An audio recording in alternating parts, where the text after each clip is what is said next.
Welcome to the LinkedIn Trust Series at Advertising Week. I'm BJ Smith. I have Jason Fairchild of OpenX. Welcome. Thank you for having me. So we're talking trust. Yes. It's a big topic here at Advertising Week. Yeah. And it's a big topic nationally, definitely. Yeah. Why do you think trust matters when it comes to programmatic?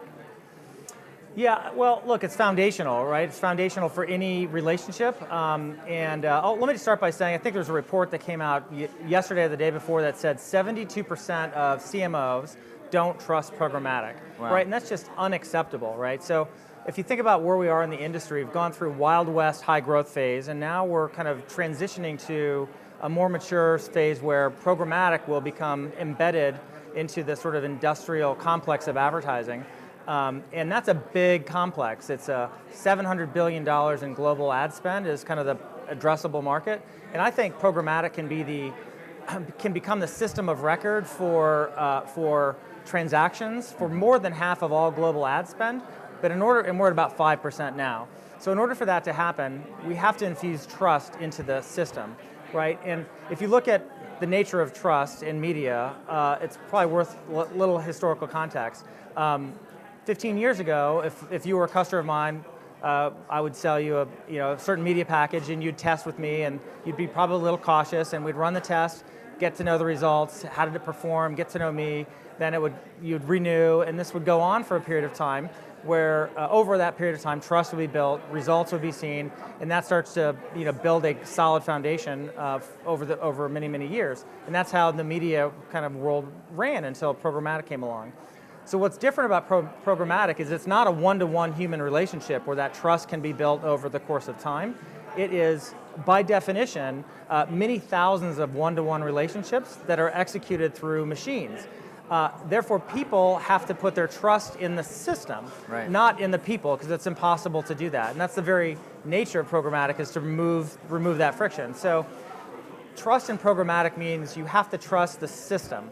And so what does that mean? The system itself, the exchange from our point of view, has to be transparent, has to provide high quality, has to provide results. And that results can be, in my mind, it's a intersection of yield for publishers and ROI for advertisers. Right. So without those core elements, programmatic won't reach its full potential, which again, I believe to be 50% of all global media can be executed on programmatic pipes as long as trust is there.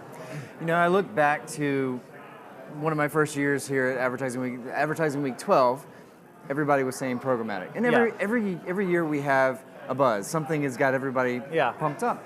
It was programmatic. Last year, everybody was talking about, they were concerned about bots and fraud. Yeah. Right? So the trust issue is not something that has just all of a sudden appeared from 2017 because of fake news.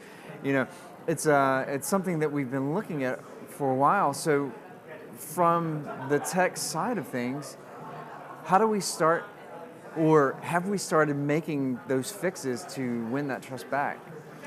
Yeah, so from our perspective, it's a very serious issue, and it's a very serious investment issue. So from a trading platform or a marketplace point of view, you have to invest in all the fraud detection systems. And by the way, that's like combating credit card fraud. These are Right. highly sophisticated bad actors that you have to continually invest in front of.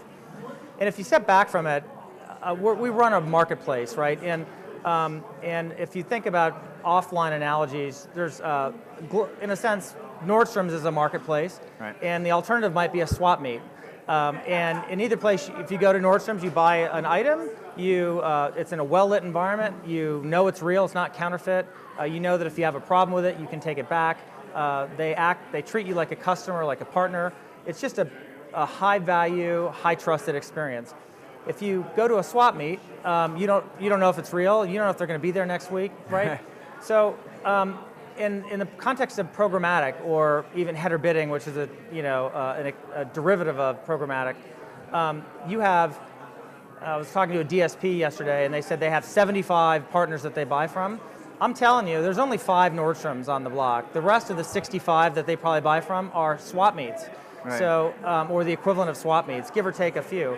So, from a quality and trust and programmatic point of view, I think there's got to be a day of reckoning and a flight to quality, so that the platforms that can invest in all the quality measures and can invest in transparency and value, they're the ones that are going to remain sort of the standing. And in many senses, it's sort of like the railroad rush of the 1800s. There were hundreds of railroads, and ultimately there became 4 or 5, just like in the car industry. And I think it'll be the same in programmatic from an exchange point of view. There's going to be 4 or 5 Nordstrom quality, high value sort of systems that can facilitate high trust, high fidelity trading at scale. So, as I'm looking at this, you've mentioned the additional cost on the ad tech side to make this fraud prevention. Yep. Another thing is if we're getting rid of a lot of the low value clicks, then the cost, if we're doing a cost per click system, then the good quality ones, the Nordstrom quality ones, are going to be more expensive. So we're at a you get what you pay for situation? Yeah, I mean, I think it's a slippery slope when you say that the long tail or the flea market type exchanges serve a purpose because they provide low quality clicks. Honestly, I would challenge that. Okay. I would say the vast majority of those clicks are not real. And it's a bigger question around sort of the attribution models, because they may put a cookie on a user for last attribution, but that is, I think that's not sustainable and not high quality. So again, the value has to equalize between buyer needing an ROI and seller needing a high yield. That will find equilibrium in whether, in fact, it is finding equilibrium now. It's just lower because of all this low quality traffic. If we consolidate to higher quality platforms, the return will be higher, and probably the yield or cost will be higher for marketers as well. But I think that equation is okay, and it will find a natural equilibrium. How are the customers adjusting to these changes? At varying levels. I think right now the great thing about where we are in the industry is the rallying cry is flight to quality, transparency, trust. Now, in many cases, that's lip service. So, for example, a week or 2 ago, we came out with a study about first price auctions and how some of these, and I'll put them in the category of flea market exchanges, were first pricing bids for marketers without telling them that was happening. So if I'm a marketer bidding $50, expecting my bid to clear at $6, right. I was paying $50. So my ROI for that campaign went way down. My trust in that buying platform went way down, and that's bad for everybody. So those same people are talking about trust and transparency and the need for those things, but they're not walking the walk. So I think what has to happen is there's got to be a light, a bright light shine on the entire ecosystem.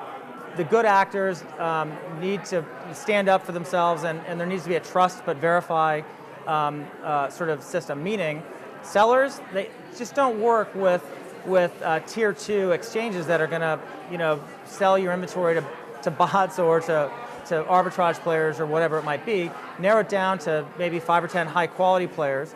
Buyers, don't buy from swap meets. Just don't do it. Like, you can take the oxygen out of that negative side of the business by just not spending money there.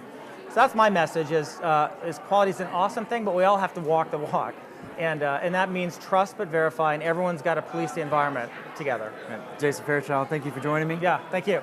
We'll be back with more of the LinkedIn Trust Series at Advertising Week New York.